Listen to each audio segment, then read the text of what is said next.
So the siding is going to be going on here pretty quick, so I wanted to film this before it does. So right here, this is a big joint that not a lot of residential builders deal with. They do it on the inside of the wall at the bottom plate to slab juncture, and they just seal it with spray foam, and it doesn't ever get sealed very well. It doesn't stick very well. It doesn't really provide any, slows the air. But so this is a sealant that we put on the outside, and I sealed from the outside of the sheathing to the slab, and that'll be a way better sealant transition. And then on top of that, so this is silo-terminated polyether liquid flashing. It's not silicone, it's not urethane. It's kind of a hybrid version of the two. You get more longevity than typical urethane, similar to silicone, but you get the paintability of urethane. The other benefit is that it sticks incredibly well to most substrates. So air barrier connection here, and then kind of waterproof the bottom 2 inches, and then this will come down over that, and then they'll side it. But a lot of times this joint gets overlooked unless you're on like a multifamily or a commercial project where they have a fluid air barrier. That's a long story, but ultimately, or the contractor wouldn't allow a fluid air barrier on this project, so the compromise was they let me do this instead. But let me show you. The siding is just now starting. Oh, what I was going to say is, so a lot of times that joint gets overlooked. They don't do anything there. And so that sheathing, because it's open at the bottom, you get a lot of splashback from the rain up onto the wall, and it'll start to wick moisture and kind of deteriorate. So waterproofing that bottom edge provides a little bit better air barrier connection. Obviously, it's not an air barrier because we don't have everything hermetically sealed. Sheet WRB. This material claims to be an air barrier, and the material itself is, but hole, all that lets air through. It's not a true air barrier. A lot of salesmen will tell you otherwise, but when you test it under pressure, it is not. And then there's the beginning of the panel siding. So we'll get a little bit more here. When I get back, I leave for work again for a couple days. And so when I get back, I think all this is going to be covered in siding. So I wanted to show everybody. But you can see that goes the whole perimeter of the house. So I do think we are going to do a blower door test on this when it's all said and done. And I do think that we're going to see a very, very good blower door test result. And then, like I said, we're going to caulk the interior perimeter of the fenestrations. So that's number one, air leakage on a building. Second is this perimeter joint on the interior side. That's number two. And then also around the top plate. But because we have spray foam on all of that, that eliminates that. So I think we're going to have a pretty well air sealed house. The spray foam on this house actually acts more of the air barrier than this product does. Now, if you had a fluid applied that was continuous at the slab, all the way turned into the roof openings, caulked with a sealant joint, and then tied in at the roof line, that would be a 100% true air barrier. This is an air reducer at best. It's actually better than most. I'll give them that. It serves a purpose for what it is. It's actually, as far as sheet goods go, it's pretty decent. But it's not the best, like they all want you to believe. So, anywho, we'll check in when there's more siding on there.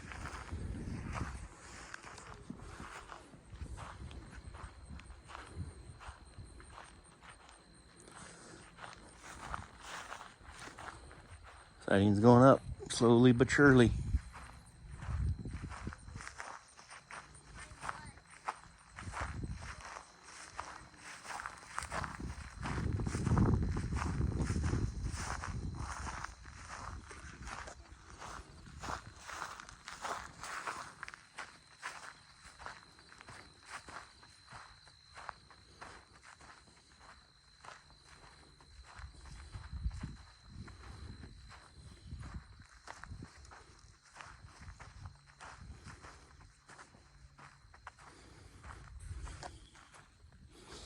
You still got a bunch to do back here, but it's getting close.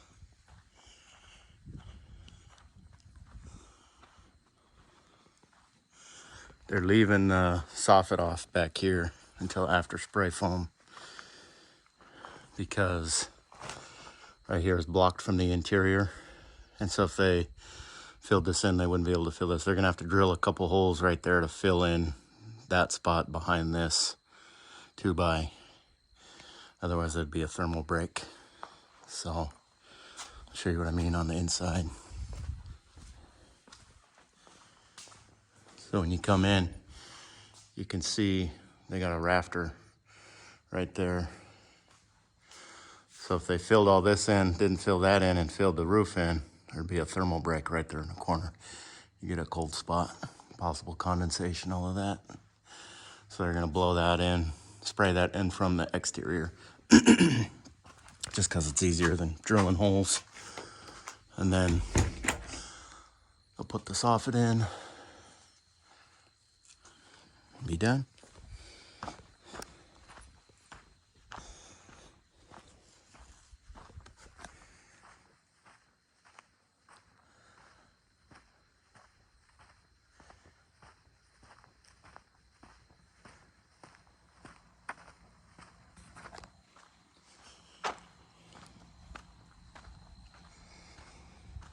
Then they'll paint it, and then after the paint's on, then they'll put the roof on, so they don't get overspray on the roof.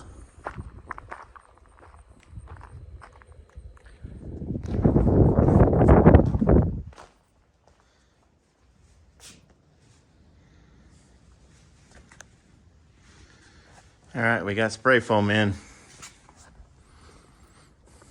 You can see they've only insulated the main part of the house. We're not insulating the garage, but because all of this plumbing is on exterior walls, and typically that's all they do here, and so I asked them to just give me a little bit of extra where the main line comes in from the well. They missed up there, so I'm gonna use that foam board and then also get spray can at Home Depot and fit that in, but you can see even underneath there. So, but I'll show you. We got sheetrock too, but I'll show you the kind of what I was talking about, how the whole exterior wall and then all the way up into the ceiling cavity is all spray foam. There's no attic ventilation here, so they spray everything. So we have 2x6 walls here. Again, Texas is not up to current standards on their buildings, so a lot of times in residential they still use 2x4s, whereas most other parts of the country have adopted 2x6. And even in some super crazy code requirements are 2x8 now, depending on what kind of standard you're going by, but average is 2x6. And so we have 2x6 in the exterior wall, fully filled with spray foam, which will give us, this is open cell spray foam, so that'll give us close to R20 in the walls. And then we got 2x8 rafters. I think they're 2x8 times 3.5 R value per inch. So on an 8x rafter, that'd be 7.5 times 3.5. Give you the approximate R value in the ceiling. I think it's close to R30. I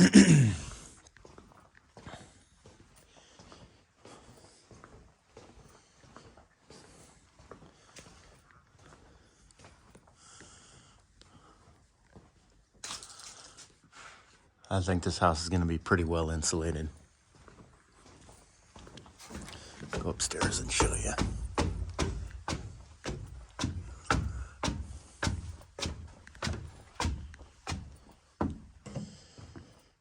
Somebody opened up this.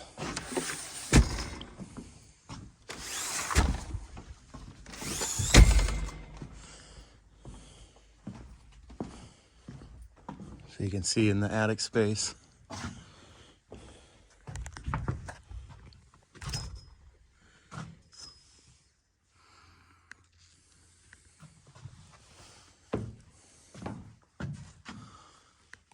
All spray foam.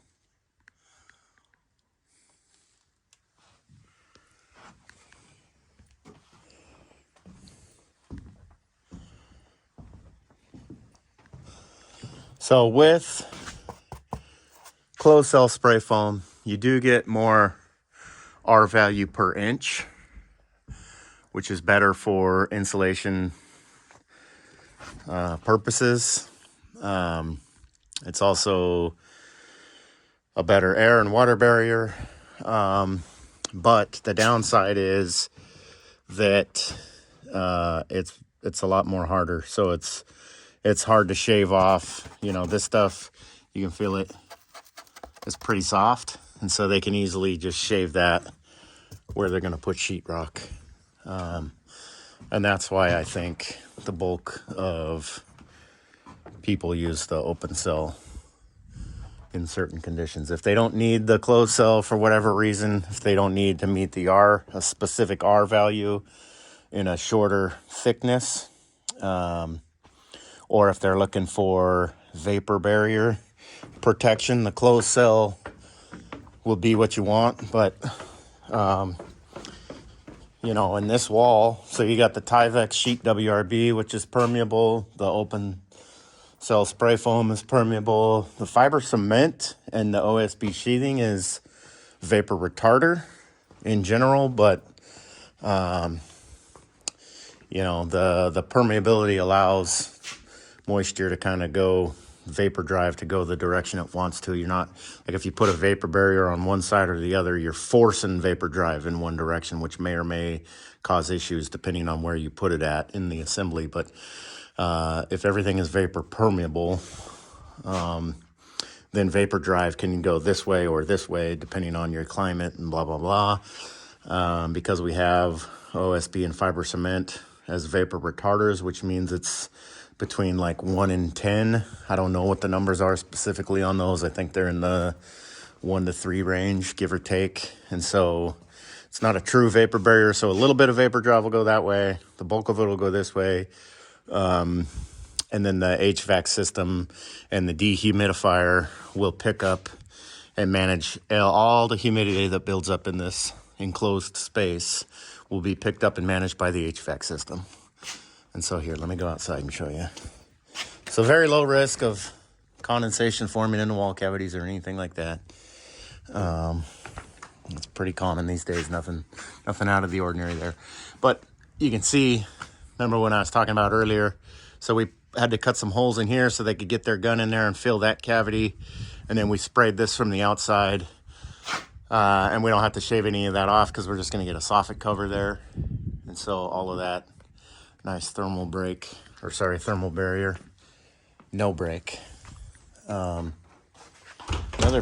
place I had a break in one of the corners, just the way they framed it, it's kind of funny. Typically they'll do what's called a California corner, which leaves the corner open. But they had a California corner out here, but then they put a cap right here. So this was all blocked off. So I had them drill like 6 holes right here so they could fill that cavity.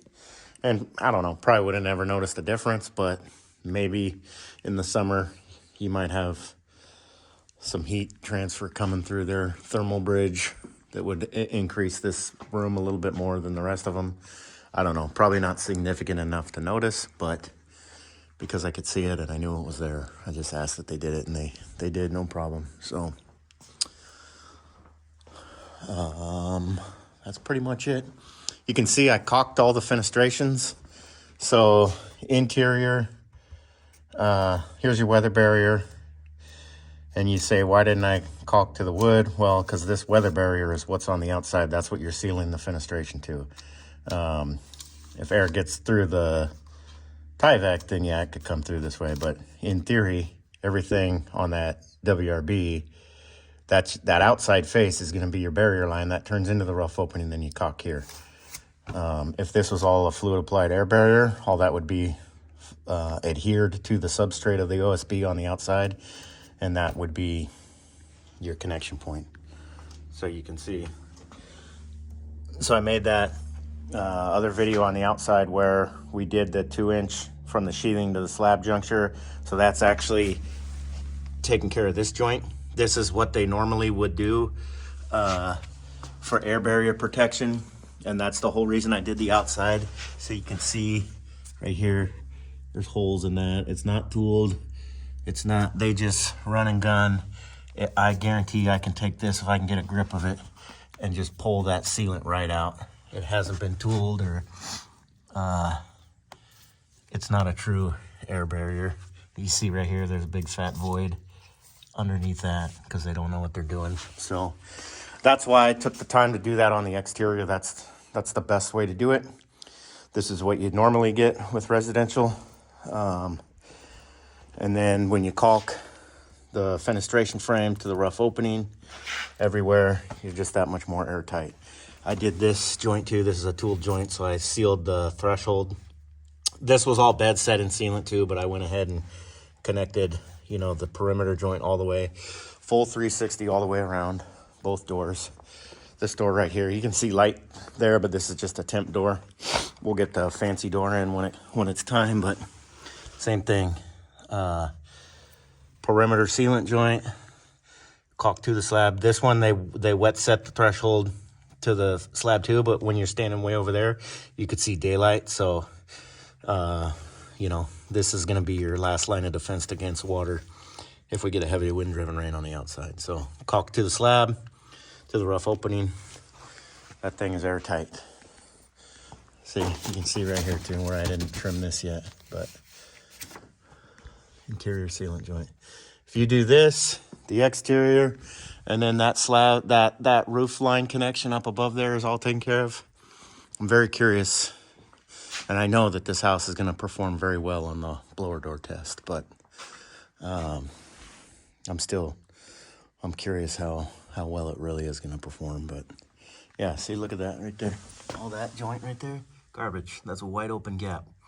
That's not an air barrier. So everybody thinks that you can leave big voids and gaps, and that does not create an air barrier. If you take a balloon, blow it up with air, take a needle and pop a hole in it, the balloon deflates. That's because the hole is a void in your air barrier.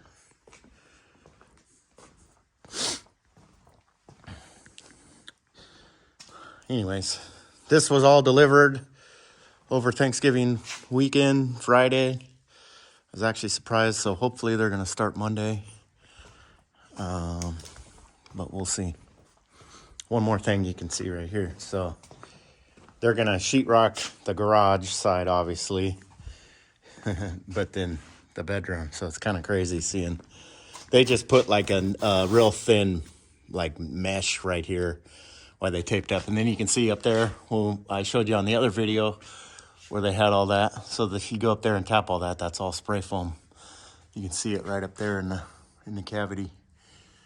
So kind of neat. But